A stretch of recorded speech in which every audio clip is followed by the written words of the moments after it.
बिस्मिल्लाहिर्रहमानिर्रहीम। अस्सलाम वालेकुम वरहमतुल्लाहि बरकातुहू।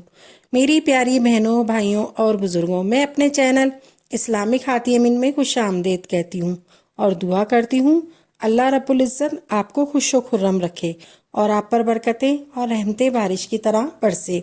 तो नाज़रीन, आज हम बात करते हैं सदक़े के बारे में।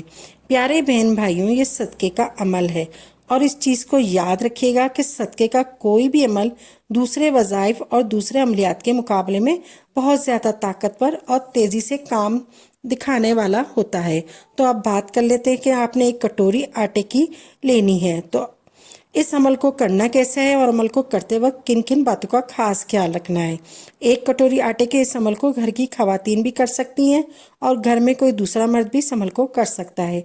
तो अमल को करने के लिए सबसे पहले आपने अपने बावर्ची खाने में जाना है। जहाँ पे कहीं भी आपने आटा रखा होता है वहीं आटे इसको आपने घर पे गूंदते हैं। जो आटे आप उसकी जिसकी रोटियां बनाते हैं, आपने इस आटे में से एक कटोरी आटे की ले लेनी है। अब आपने किसी साफ जगह पर बैठ जाना है और इस कटोरी आटे को अपने सामने रख लेना है।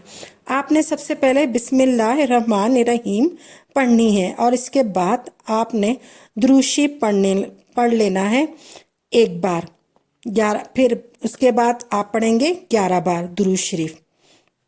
अल्लाहुम्मा सल्ली अला मोहम्मदिन व आला आले मोहम्मद। आपने 11 बार दुरूद शरीफ पढ़ लेना है। अस्तगफिरुल्लाह यानी आप पढ़ेंगे अस्तगफिरुल्लाह, ये एक बार हो गया। फिर अस्तगफिरुल्लाह फिर 2 बार पढ़ेंगे, ये 2 बार हो गया। इस तरह करते हुए आपने पूरे 11 बार पढ़ लेना है अस्तगफिरुल्लाह। तो प्यारे बहन भाइयों, जब भी आपने इस्तगफार करते हैं, जब आप किए हुए गुनाह पर अल्लाह ताला से माफ़ी मांगते हैं, अपने किए गए गुनाहों पर शर्मिंदा होते हैं, तो इससे ना सिर्फ हमारे किए गए गुनाह अल्लाह रब्बुल इज़्ज़त माफ़ कर देते हैं, बल्कि हमारे रिस्क में भी इजाफा होता है।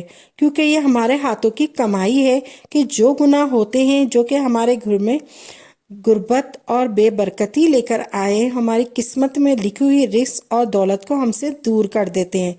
तो आपने सबसे पहले 11 बार अस्तगफिरुल्लाह पढ़ लेना है। इसके बाद आपने 11 बार ही पढ़ना है या रज़्ज़ाको, यानी आप पढ़ेंगे या रज़्ज़ाको, तो ये एक बार हो गया। फिर 2 बार पढ़ेंगे या रज़्ज़ाको, ये 2 बार हो गया। इसी तरह करते हुए आपने 11 बार पढ़ लेना है या रज़्ज़ाको। या रज़्ज़ाको यानी ए रिस्क देने वाले। यकीनन अल्लाह रब्बुल इज़्ज़त की ज़ात रज़्ज़ाक है और जब कोई भी शख्स अल्लाह रब्बुल इज़्ज़त को इसकी ज़ात यानी या रज़्ज़ाको से पुकारता है तो अल्लाह रब्बुल इज़्ज़त इसके लिए रिस्क के दरवाज़ों को खोल देते हैं।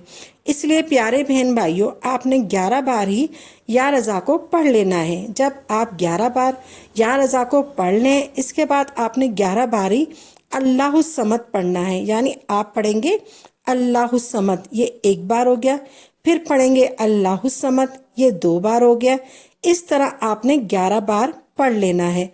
अल्लाहु समद का लफ्ज़ी मायने है बेनियाज। यकीनन अल्लाह रब्बुल इज़्ज़त की ज़ात बेनियाज है। अल्लाह रब्बुल इज़्ज़त के ख़जानों में किसी चीज़ की कमी नहीं है।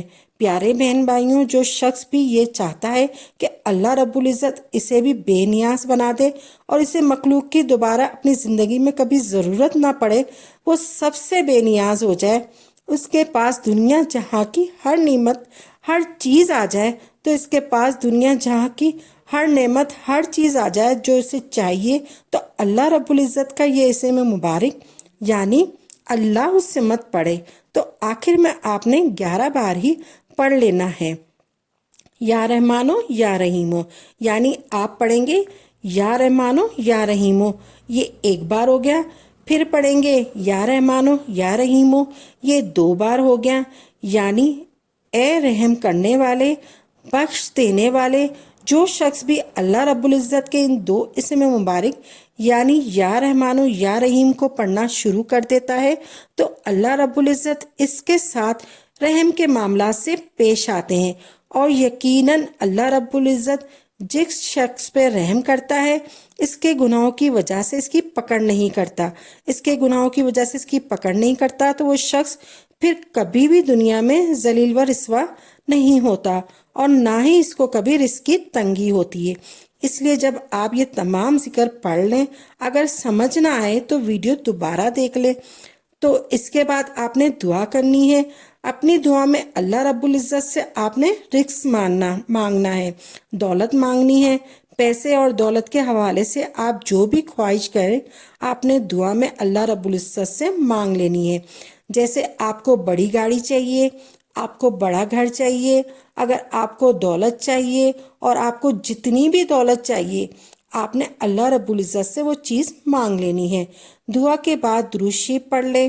آپ کے ساتھ جو ایک کٹوری آٹے کی رکھی ہوئی ہے، اس آٹے کا آپ نے صدقہ کر دینا۔ آٹے کا صدقہ تو آپ بھی ضرورت مند یا کسی غریب کو بھی دے سکتے ہیں۔ جیسے ہی آپ نے ایک کٹوری آٹے کا صدقہ کریں گے، آپ کو اپنے جسم کی تمام چیزیں ہلکی پھلکی محسوس ہونے لگیں گی، اور آپ کو آپ کے کندھوں سے بہت بڑا بوجھ اتر جائے گا۔ آپ کے گھر سے نحوست اور بے برکتی کا خاتمہ ہو جائے گا، اور رزق کی فراوانی بڑھ جائے گی، رزق میں بہت فراوانی ہوگی۔ تو آپ یہ پڑھیں، اللہ رب العزت جب دینے پہ آتا ہے تو چھپڑ پھاڑ کے دیتا ہے، اس لیے جب بھی مانگیں اس کی شان کے مطابق مانگیں۔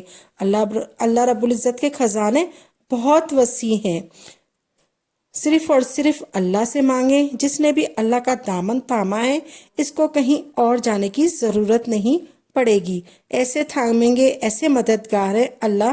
اگر آپ کو ہماری یہ ویڈیو اچھی لگی ہے تو اس کو لائک کریں اور سبسکرائب کریں، اور زیادہ سے زیادہ آگے شیئر کریں تاکہ مزید لوگوں کے لیے صدقہ جاریہ ہو سکے۔ اگر آپ اس ویڈیو کے حوالے سے کوئی بھی سوال کرنا چاہتے ہیں تو آپ کمنٹس باکس میں لکھ دیجئے، انشاءاللہ آپ کو تسلی بخش جواب دیا جائے گا۔ اگر آپ کسی وظیفے کی فرمائش کرنا چاہتے ہیں تو وہ بھی آپ کمنٹ میں لکھ دیں۔ اس کے ساتھ اجازت دیں، دعا میں یاد رکھیے گا۔ وآخر دعوانا الحمدللہ رب العالمین۔